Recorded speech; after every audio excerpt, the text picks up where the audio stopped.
December 15th, 1791. The first 10 amendments to the U.S. Constitution, the Bill of Rights, was ratified by the states.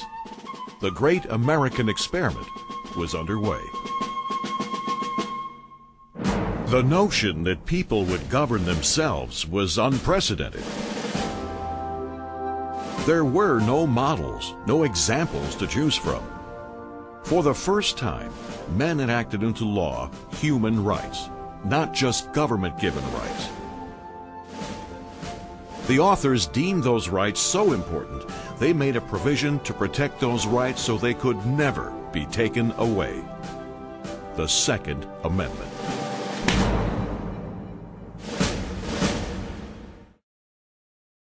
A well-regulated militia being necessary to the security of a free state, the right of the people to keep and bear arms shall not be infringed.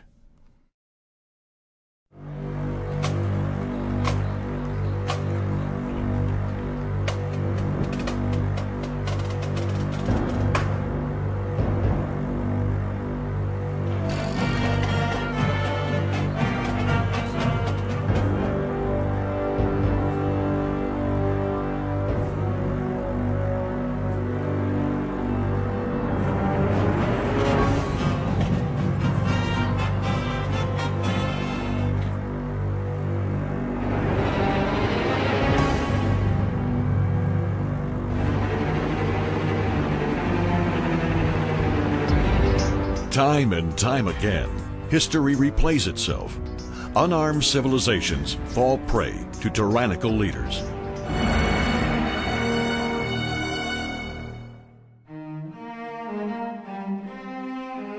To ensure the balance of power remains in the hands of the people, the framers of the Second Amendment crafted 27 words.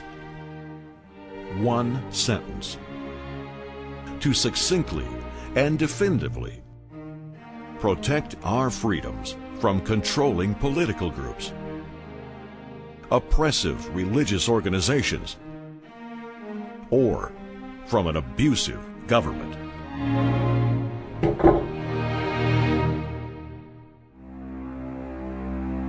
None of those carefully chosen 27 words are unusual. The sentence is straightforward and crystal clear. There is no mention of limitations or restrictions on the type of arms citizens can carry. There is no mention of gun control. No distinction between sporting use and military use. No language regarding handguns, shotguns, rifles, or even weaponry not yet imagined. What the authors of the Second Amendment did specify is the right of the people, not privilege, to keep and bear arms.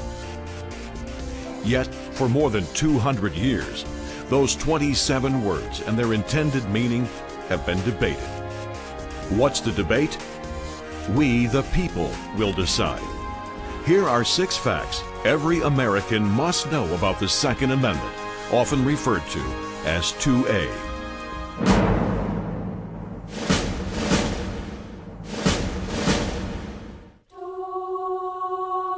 Fact number 1. The framers of the Bill of Rights believed in God. They fought for the freedom from religious persecution. They believed the right to self-defense is a fundamental God-given right that existed long before the creation of any government. In fact, written documents pertaining to self-preservation predate the Second Amendment by thousands of years. Reference to the right to freedom from violent harm and the right to self-defense is found in the Torah and Christian Bible in Exodus 22 verse 2. In Jewish law, the Talmud states, if someone comes to kill you, arise quickly and kill him.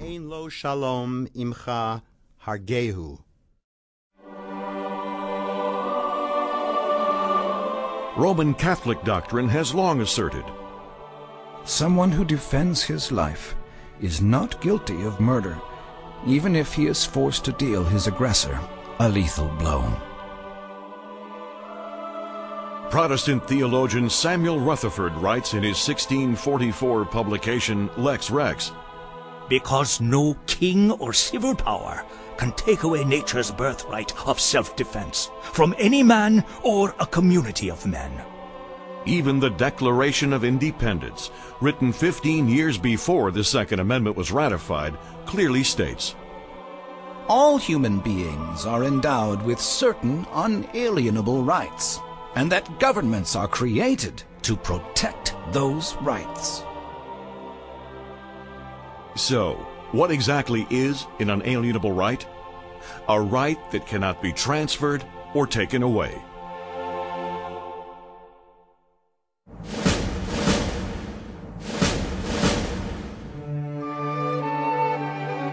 Fact number 2. The right of the people to keep and bear arms shall not be infringed. The language of the Second Amendment prohibits the federal government from infringing on the rights of the people. As clear as the First Amendment's language of prohibiting Congress from infringing on the right of the people to religious expression, freedom of speech, and freedom of the press, the Second Amendment is also clearly a protector of rights. Former Texas legislator Dr. Susanna Hupp knows infringement firsthand. Her parents were brutally gunned down in a Texas cafeteria by a lone gunman.